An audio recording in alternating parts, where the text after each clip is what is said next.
প্রিয় শিক্ষার্থীবৃন্দ, তোমরা কেমন আছো? আশা করি নিশ্চয়ই ভালো আছো।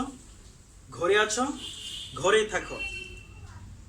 সম্মানিত অভিভাবকবৃন্দ এবং যে যেখানে বসে আমার এই লাইভ ক্লাসটা উপভোগ করছেন, প্রিয় দর্শকবৃন্দ, সকলকে আমার পক্ষ থেকে শুভেচ্ছা। আমি মোহাম্মদ হাবিবুল্লাহ হাবিব, সহকারী শিক্ষক, গণিত, বিরিশিরি মিশন বালিকা উচ্চ বিদ্যালয়, দুর্গাপুর, নেত্রকোনা। আমি আজ যে বিষয়টা নিয়ে এসেছি, নবম দশম শ্রেণীর উচ্চতর গণিতের তৃতীয় অধ্যায়ের ক্ষেত্রফল সম্পর্কিত উপপাদ্যের একটা অংশ, যেটা পিথাগোরাসের উপর নির্ভরশীল। প্রিয় শিক্ষার্থীবৃন্দ, তোমরা কাগজ কলম নিয়ে বসে পড়ো। চলো আমরা মূল পাঠে চলে যাই। এখানে রয়েছে উচ্চতর গণিত। উচ্চতর গণিতের উপপাদ্য 3। উপপাদ্য 3-এ কি রয়েছে? যে স্থূলকোণী ত্রিভুজের স্থূলকোণের বিপরীত বাহুর উপর অঙ্কিত বর্গক্ষেত্র ওই কোণের সন্নিহিত অন্য দুই বাহুর উপর অঙ্কিত বর্গক্ষেত্রদ্বয়ের ক্ষেত্রফল এবং দুই বাহুর যে কোনো একটি ও তার উপর অপর বাহুর লম্ব বিক্ষেপের অন্তর্গত আয়তক্ষেত্রের ক্ষেত্রফলের দ্বিগুণের সমষ্টি সমান। এই হচ্ছে তোমাদের উপপাদ্য 3, অধ্যায় তৃতীয় অধ্যায়। তৃতীয়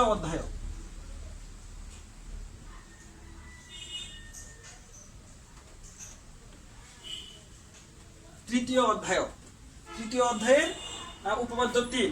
এবং মজার বিষয় হচ্ছে, ঠিক সেম উপপাদ্যটি তোমাদের সাধারণ গণিত বইও আবার রয়েছে। তোমাদের সাধারণ গণিত বইয়ের পঞ্চদশ অধ্যায়ের অনুসরণী 15 নম্বর একটি উপপাদ্য রয়েছে। এইরকম দেখো, ত্রিভুজ ABC এর সিকোণ স্থূলকোণ, ত্রিভুজ ABC এর সিকোণ স্থূলকোণ ADBC এর উপর লম্ব, ADBC এর উপর লম্ব। দেখাও যে AB square equal two AC square plus BC square plus 2BC into CD।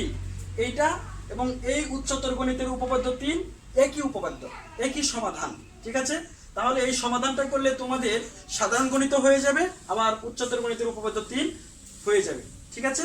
তো চলো আমরা দেখে নিই। প্রিয় শিক্ষার্থীবৃন্দ, তোমাদের এই উপপাদ্যটি প্রমাণ করতে চাইলে কিছু অতিরিক্ত বিষয় সম্পর্কে জ্ঞান থাকতে হবে, ধারণা থাকতে হবে।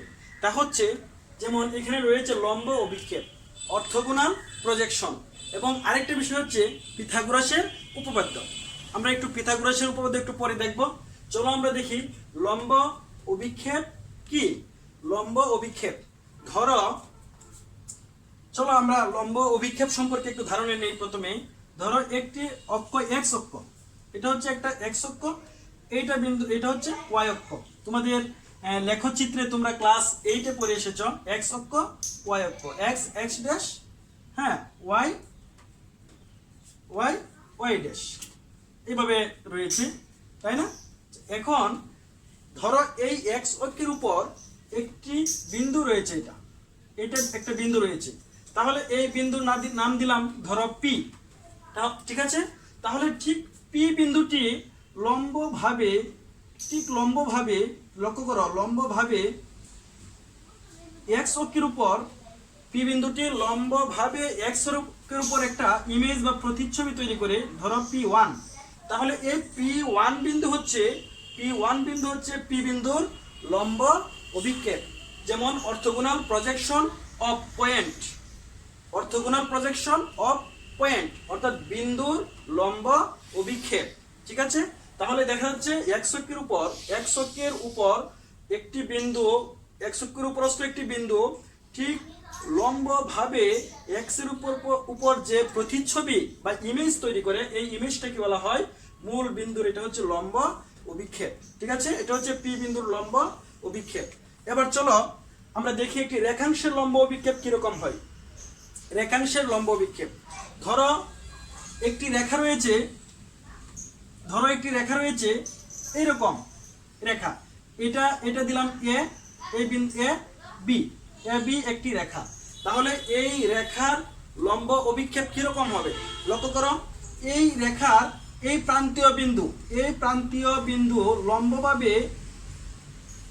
লম্বভাবে এক্স অক্ষের উপর যে একটি ইমেজ বা প্রতিচ্ছবি তৈরি করে, এটা হচ্ছে A1। ঠিক একইভাবে বি এর প্রান্তীয় বিন্দু এক্স অক্ষের উপর লম্বভাবে যে প্রতিচ্ছবি তৈরি করে, এটা হচ্ছে B1। তাহলে এ বি রেখা, লক্ষ্য করো, এ বি একটি রেখাংশ। তাহলে এ বি রেখাংশের এ বিন্দুর প্রান্তীয় অংশ, এর প্রান্তীয় অংশ, হ্যাঁ, এর প্রান্তীয় বিন্দু এক্স অক্ষের উপর যে প্রতিচ্ছবি তৈরি করে, এটা হলো A1। আর বি এর প্রান্তীয় বিন্দু, অর্থাৎ এ বি রেখাংশের বি বিন্দুর প্রান্তীয় রেখাংশ, প্রান্তীয় রেখাংশের বি বিন্দু এখানে এক্স অক্ষের উপর যে প্রতিচ্ছবি তৈরি করে, এটা হচ্ছে B1। তাহলে এই যে আমরা পাইলাম, কি পাইলাম, A1 B1, এই যে আমরা পেয়ে গেলাম। লক্ষ্য করো, এই যে রেখাটা পাইলাম, এইটা AB1, কি পেয়ে গেলাম, A1 B1। তাহলে AB রেখাংশের এই যে পাইলাম A1 B1, তাহলে A1 B1 হচ্ছে AB রেখাংশের লম্ব অভিক্ষেপ, orthogonal projection of A line. AB রেখাংশের লম্ব অভিক্ষেপ। তাহলে লম্ব অভিক্ষেপ কি আমরা বুঝতে পেরেছি? এক্স অক্ষের সাথে কোনো একটা রেখা লম্বভাবে আসার পর এক্স অক্ষের উপর সে যতটুকু জায়গা দখল করবে, এটাকে বলা হবে লম্ব অভিক্ষেপ। কি ক্লিয়ার? হ্যাঁ, থ্যাংক ইউ। এবার আরেকটা বিষয় তোমাদের ধারণা নিতে হবে। লম্ব অভিক্ষেপের পর আরেকটা বিষয় রয়েছে, ধরো পিথাগোরাসের উপপাদ্য। পিথাগোরাসের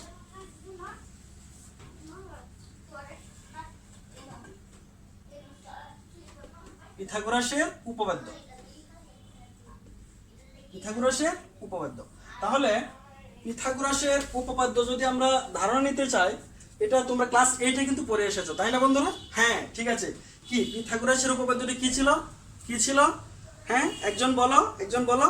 ও ভেরি গুড। হ্যাঁ, ঠিক আছে। কি, যে একটি সমকোণী ত্রিভুজের অতিভুজের উপর অঙ্কিত বর্গক্ষেত্রের ক্ষেত্রফল অপর দুই বাহুর উপর অঙ্কিত বর্গক্ষেত্রদ্বয়ের ক্ষেত্রফলের সমষ্টি সমান। Thank you. তাহলে এটা কিরকম ছিল? যে একটি সমকোণী ত্রিভুজ, তাই না? একটি সমকোণী ত্রিভুজ, এই যে ধরি এ বি সি একটি সমকোণী ত্রিভুজ, এর সি কোণ হচ্ছে সমকোণ। তাহলে এই একটি সমকোণী ত্রিভুজের এটা ছিল কি, অতিভুজ। তোমরা অষ্টম শ্রেণীতে পড়ে এসেছো, ভালোভাবে পড়ে, ঠিক আছে? হ্যাঁ, তাহলে এই অতিভুজ সমকোণী ত্রিভুজের, হ্যাঁ, অতিভুজের উপর, এটা অতিভুজ, এটা লম্ব, এটা ভূমি। তাহলে অতিভুজের উপর অঙ্কিত বর্গক্ষেত্র, এখানে যদি আমরা একটা বর্গক্ষেত্র আঁকি, তাহলে এর ক্ষেত্রফল কি হবে? AB square. যেহেতু অতিভুজের একটা বাহু AB, তাহলে এর বর্গক্ষেত্রের ক্ষেত্রফল AB স্কয়ার। বর্গের ক্ষেত্রফল কি? বাহু স্কয়ার। তাহলে এটা হচ্ছে AB স্কয়ার। ঠিক একইভাবে এসির উপর, এসির মাপ নিয়ে যদি আমরা একটা বর্গক্ষেত্র আঁকি, তাহলে এর ক্ষেত্রফল কি হবে? AC square. ঠিক BC এর উপর, BC বাহুর উপর যদি আমরা একটা বর্গক্ষেত্র আঁকি, তাহলে এটার ক্ষেত্রফল কি হবে? BC স্কয়ার, তাই না? তাহলে সমকোণী ত্রিভুজের, এই সমকোণী ত্রিভুজ, এটার সি কোণ সমকোণ, অর্থাৎ 90 ডিগ্রি, এক সমকোণ। তাহলে এটা সমকোণী ত্রিভুজ। এই সমকোণী ত্রিভুজের বিপরীত বাহুর উপর অঙ্কিত বর্গক্ষেত্র, অর্থাৎ আমরা বলবো সমকোণী ত্রিভুজের অতিভুজের উপর অঙ্কিত বর্গক্ষেত্রের ক্ষেত্রফল অপর দুই বাহুর উপর অঙ্কিত বর্গক্ষেত্রের ক্ষেত্রফল দ্বয়ের সমষ্টির সমান। অর্থাৎ আমরা কি লিখতে পারি? AB স্কয়ার ইকুয়াল টু কি? AC স্কয়ার প্লাস কি? BC square. গুড। এইটাই হচ্ছে পিথাগোরাসের উপপাদ্য। এই যে এইটাই হচ্ছে কি? পিথাগোরাসের উপপাদ্য। ঠিক আছে? আমরা সহজভাবে যদি বলি যে সমকোণী ত্রিভুজের ক্ষেত্রে অতিভুজ স্কয়ার সমান লম্ব স্কয়ার প্লাস ভূমি স্কয়ার। ঠিক আছে? এবার চলো আমাদের মূল উপপাদ্যে চলে যাই। আমাদের মূল উপপাদ্য কি ছিল? প্রিয় শিক্ষার্থী বন্ধুরা, কি ছিল? যে এবিসি একটি ত্রিভুজ, এর সি কোণ স্থূলকোণ। একটি ত্রিভুজ এবিসি,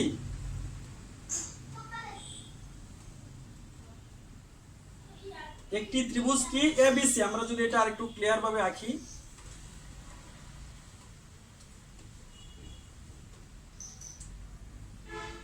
একটি ত্রিভুজ এ বি সি। ত্রিভুজ এ বি সি এর, লক্ষ্য করো, ত্রিভুজ এ বি সি এর সি কোণ স্থূলকোণ, এই কোণটা স্থূলকোণ, তাই না? সি কোণ স্থূলকোণ। তাহলে স্থূলকোণী এ বি সি ত্রিভুজের স্থূলকোণের বিপরীত বাহুর উপর অঙ্কিত বর্গক্ষেত্র এর ক্ষেত্রফল, বর্গক্ষেত্রের ক্ষেত্রফল অপর দুই বাহুর উপর অঙ্কিত বর্গক্ষেত্রের ক্ষেত্রফল এবং যে কোনো একটি বাহু তার উপর একটি বাহুর লম্ব অভিক্ষেপের উপর লম্ব অভিক্ষেপের অন্তর্গত আয়তক্ষেত্রের ক্ষেত্রফলের দ্বিগুণের সমষ্টি সমান। অর্থাৎ আমরা যদি এ বি বাহুর একটা লম্ব অভিক্ষেপ আঁকি, আমরা বিসি বাহুকে বর্ধিত করি, বর্ধিত করলে দেখো এ থেকে যদি আমরা একটা লম্ব আঁকি, হ্যাঁ, এ থেকে যদি আমরা একটা লম্ব এঁকে নেই, এটার নাম দিলাম ডি। কি নাম দিলাম? ডি। তাহলে এখানে এ বি বাহুর লম্ব অভিক্ষেপ কি?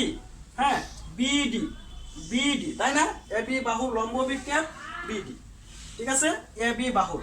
আর সিডি, এসি এর লম্ব অভিক্ষেপ কি? সিডি। কেন? দেখো এই যে বিন্দুটা, এইখানে একটা বিন্দু, এখানে একটা বিন্দু আছে, তাহলে এই বিন্দু এক্স অক্ষের উপর অবস্থিত।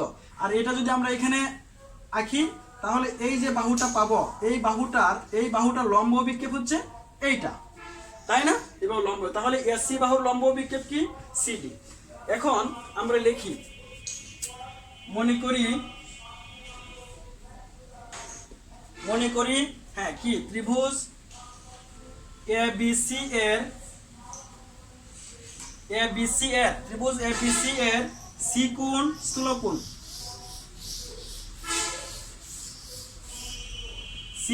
স্থূলকোণ, ঠিক আছে? এবং বিসি বাহুর, দেখো বিসি বাহুর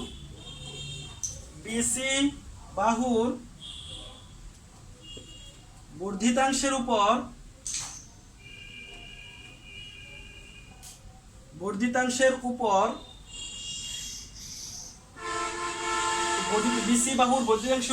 এসি এর লম্ব অভিক্ষেপ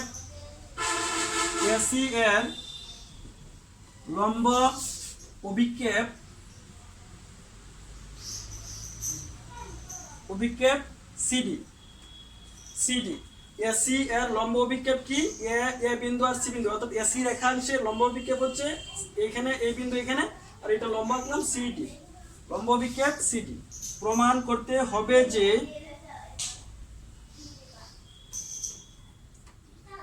তোমরা ইচ্ছা করলে সাধারণ গণিতে এটা দিতে পারো যে এসি এর লম্ব পর্যন্ত লিখলে হবে। এসি এর লম্ব, হ্যাঁ, লম্ব কি? এটি আর এটা হচ্ছে এসি বাহুর লম্ব অভিক্ষেপ সিডি, উচ্চতর গণিতের ক্ষেত্রে। প্রমাণ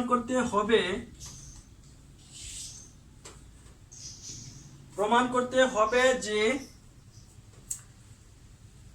AB square equal to AC square plus BC square plus 2bc into CD, এই হচ্ছে আমাদের বিশেষ নির্বাচন। এই উক্ত উপপাদ্যের এটা কি? এটা হচ্ছে বিশেষ নির্বাচন।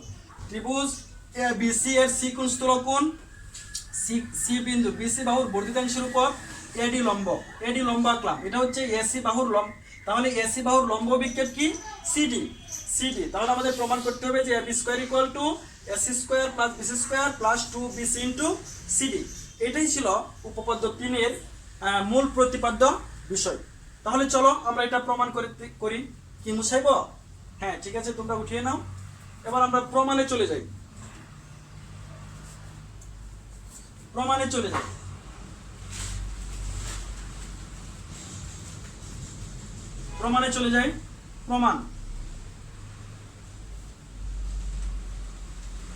প্রমাণ প্রিয় শিক্ষার্থী বন্ধুরা, তোমরা একটু লক্ষ্য করো তো, যেহেতু এটা লম্ব, লক্ষ্য করো ভালোভাবে, এডি লম্ব, তাহলে এইখানে যে কোণটা উৎপন্ন হইলো, এটা কি কোণ বলো তো? এটা কি কোণ? সমকোণ। Thank you. এটা হচ্ছে সমকোণ, অর্থাৎ 90 ডিগ্রি, এক সমকোণ। যেহেতু একটি বাহুর উপর অপর একটি বাহু লম্বভাবে অবস্থান করলে যে কোণটা উৎপন্ন হয় এটাকে বলা হয় সমকোণ বা 90 ডিগ্রি। তাহলে এটা যদি সমকোণ হয়, এখানে কয়টা সমকোণী ত্রিভুজ আছে? হ্যাঁ বলো, হচ্ছে কয়টা? দুইটা। Thank you. কি? এ সি ডি একটা সমকোণী ত্রিভুজ, আর এ বি ডি আরেকটা সমকোণী ত্রিভুজ, এই ডি কোণ হচ্ছে সমকোণ। তাহলে আমরা প্রথমে এটার মধ্যে পিথাগোরাস, এই যে একটু আগে দেখাইছিলাম মনে আছে না? হ্যাঁ, পিথাগোরাসের উপপাদ্য প্রয়োগ করি। আমরা প্রথমে লিখব ত্রিভুজ, এটা ত্রিভুজ এসিডিএ, ত্রিভুজ এসিডিএ এ ডি সি কোণ সমান এক সমকোণ, এক সমকোণ এডিসি কোণ, অর্থাৎ এই কোণটা সমকোণ, এক সমকোণ। যেহেতু এটা সমকোণ তাহলে এডিসি হচ্ছে একটি সমকোণী ত্রিভুজ। এখানে আমরা পিথাগোরাসের উপপাদ্য প্রয়োগ করি। সুতরাং পিথাগোরাসের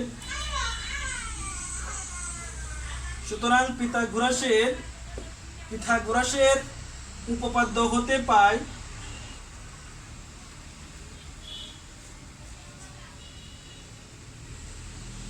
পিথাগোরাসের উপপাদ্য হতে পায় কি পায়? এটা কি অতিভুজ কি? এই ত্রিভুজ এডিসি ত্রিভুজের অতিভুজ কি? এসি। Thank you. তাহলে উপপাদ্যটা কি হবে বলো? হ্যাঁ বলো, হচ্ছে কি হবে? এসি স্কয়ার ইকুয়াল টু কি? এসি স্কয়ার ইকুয়াল টু কি? AD square plus CD square. Good, AD square plus CD square. এটা হচ্ছে, this is the equation number 1। এটা হচ্ছে সমীকরণ 1, এটা হচ্ছে সমীকরণ 1। ঠিক আছে, একইভাবে আমরা এ বি ডি ত্রিভুজ, এটা একটা সমকোণী ত্রিভুজ, এখানে ডি কোণ সমকোণ দেখি যে, আবার লক্ষ্য করো, আবার ত্রিভুজ এ বি ডি এ, এই কোণটা কি কোণ? এ ডি বি কোণ। ত্রিভুজ বলার সময় তিনটা অক্ষর বললেই হইল, কিন্তু কোণ বলার সময় যে অক্ষরে কোণ থাকবে এই অক্ষরটা মাঝখানে দিতে হবে। A D B, A D B সমান 1 সমকোণ,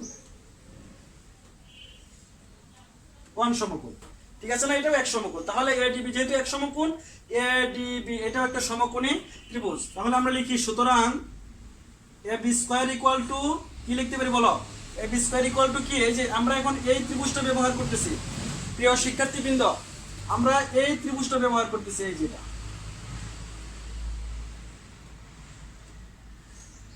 এই যে এটা আমরা এখন ব্যবহার করতেছি, এটা A D A B D. তাহলে এখানে এই ত্রিভুজের এটা সমকোণ, অতিভুজ কোনটা? A B. তাহলে এটা হবে কি? এ বি স্কয়ার, দুঃখিত, এ বি স্কয়ার তো আমরা লিখলাম, A B square equal to কি হবে? A D square plus B D square. এই যে এ ডি লম্ব স্কয়ার প্লাস ভূমি square, A D square plus কি? B D square. AD square plus B square, এতটুকু ঠিক আছে? এতটুকু কি ঠিক আছে না? হ্যাঁ, AD square plus BD square, AB square equal to পিথাগোরাসের উপপাদ্য প্রয়োগ করে পেলাম। এবার মুছে বইটা। আচ্ছা ঠিক আছে, থ্যাংক ইউ। এবার চলো আমরা এটা থেকে একটু কাজ করি। এখানে লক্ষ্য করো তোমরা যে বিডি, বিডির মধ্যে এই যে বি থেকে ডি, লক্ষ্য করো বিডি, এই বিডিতে কয়টা অংশ রয়েছে? বিডি সমান আমরা কি লিখতে পারি বলো তো? বিডি সমান BC plus CD. Thank you. কি লিখতে পারি? BC plus CD. তাহলে বিডির পরিবর্তে আমরা বিডির পরিবর্তে লিখতে পারি কি? বিডির পরিবর্তে লিখতে পারি কি? BC, BC plus CD. এই মানটা এখানে যদি আমরা বসাই কি হয় দেখো তো। আমি উপরে, এর পরে উপরে আসতেছি। তাহলে আমরা লিখতে পারি, বা দেখো A B square equal to, বার পরিবর্তে আমরা দ্যাট ইমপ্লাইজ দ্যাট চিহ্ন ব্যবহার করতে পারি। That implies that, A B square equal to A D square plus, এই যে লক্ষ্য করো এখানে বিডি রয়েছে, এই যে বিডি, এই বিডির মান হচ্ছে এটা, বিডির পরিবর্তে বিসি প্লাস সিডি। তাহলে আমরা বিডির পরিবর্তে কি ব্যবহার করব? বিসি প্লাস সিডি, এর উপরে কি? Whole square. এই যে বিডির পরিবর্তে দেখো, এই বিডির পরিবর্তে এটা BC plus CD whole square. ঠিক আছে, এক নং সমীকরণ মুছে দিচ্ছি। এবার কি হয় লক্ষ্য করো, that implies that A B square equal to A D square plus, এটা কি? এটা কি বীজগণিতের সূত্র প্রয়োগ করা যায়? এটাকে যদি আমরা এ ধরি, এটাকে বি ধরি, A plus B whole square. Thank you. এটা সূত্রটা কি? A square plus twice A B plus B square. Thank you. তাহলে আমরা লিখবো, এটাকে লিখবো, ব্র্যাকেট দেওয়ার দরকার নাই, এটাকে আমরা লিখবো কি বিসি স্কয়ার প্লাস বলো 2bc ইন্টু কি সিডি, এটা 2ab প্লাস বি স্কয়ার মানে কি সিডি স্কয়ার। প্রিয় শিক্ষার্থীবৃন্দ, তোমরা হয়তো এমন ধারণা করতে পারো এখানে বি স্কয়ার সি স্কয়ার হলো না কেন। এখানে যেহেতু এটা জ্যামিতিতে এইটা একটা বাহু, ধরো বিডি, তাহলে এর উপরে যদি আমরা স্কয়ার দেই তাহলে এটা হবে বিডি স্কয়ার। কখনোই এটা বি স্কয়ার ডি স্কয়ার হবে না জ্যামিতির ক্ষেত্রে। বিডি হচ্ছে একটা বাহুর উপরে স্কয়ার দিলে এটা কি হবে বিডি স্কয়ার, এটা লক্ষ্য রাখতে হবে। তাহলে এরপরে আমরা কি পাচ্ছি দেখো, ab স্কয়ার ইকুয়াল টু, এটা কি লিখতে পারি লক্ষ্য করো, ad স্কয়ার প্লাস ad এর সাথে আমরা সিডি নিয়ে আসি, ad square plus CD square plus BC square plus 2bc into CD. এবার দেখো প্রিয় শিক্ষার্থীবৃন্দ, 1 নং সমীকরণ যে লিখছিলাম, 1 নং সমীকরণ তোমাদের কি মনে আছে? 1 নং সমীকরণ কি ছিল? ওই যে 1 নং সমীকরণে কি পেয়েছিলাম? 1 নং সমীকরণটা কি ছিল? হ্যাঁ, ac স্কয়ার ইকুয়াল টু কি ছিল? ad square plus cd square. এটা কত নং সমীকরণ ছিল? 1 নং সমীকরণ, তাই না? এখন এই 1 নং এর যে মানটা রয়েছে দেখো, এই 1 নং সমীকরণের এই মানটা যে রয়েছে, এই মানটা যদি আমরা এইখানে বসাই, এই সমীকরণে বসাই, অর্থাৎ ad স্কয়ার, দেখো ad square plus cd square, এই যে এটা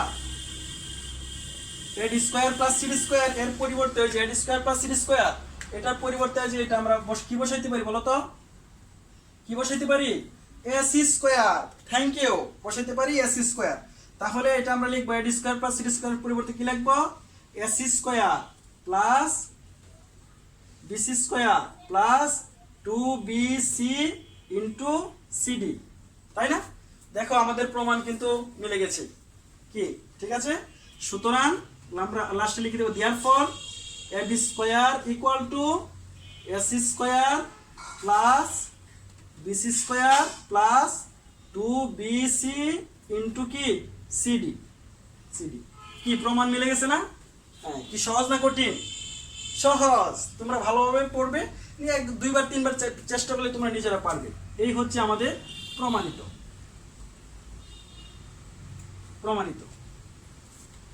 ঠিক আছে? তো প্রিয় শিক্ষার্থী বন্ধুরা, তোমরা কি এটা বুঝতে পেরেছ? হ্যাঁ, থ্যাংক ইউ। আজ আমার ক্লাসটা এই পর্যন্তই। তার যদি তোমাদের কোনো এখানে কমেন্ট বা কোনো কিছু জানার থেকে থাকে, কোনো সমস্যা থেকে থাকে, তাহলে আমার একটি ইউটিউব চ্যানেল রয়েছে, তোমরা এই ইউটিউব চ্যানেলে সাবস্ক্রাইব করে এই ক্লাসটা পুনরায় পেতে পারো। আর আজকের যে অনলাইন ক্লাসটা নিয়েছি, এই অনলাইন ক্লাসের কমেন্ট বক্সে তোমার কোনো কিছু থাকলে এটা লিখে দিবে। তোমরা আগামী দিন এটা ভালোভাবে শিখে আসবে। হ্যাঁ, ঠিক। আমি দেখা হবে আরও কোনো আরেকদিন। হ্যাঁ, আরও কোনো একদিন দেখা হবে তোমাদের সাথে, এভাবে অনলাইন ক্লাস নিয়ে আসবো। তোমরা আমাদের নেত্রকোনা অনলাইন স্কুলের পাশে থাকো, সাথেই থাকো এবং নিয়মিত দেখতে থাকো অনলাইন ক্লাসগুলো। ভালো থাকো। ধন্যবাদ সবাইকে।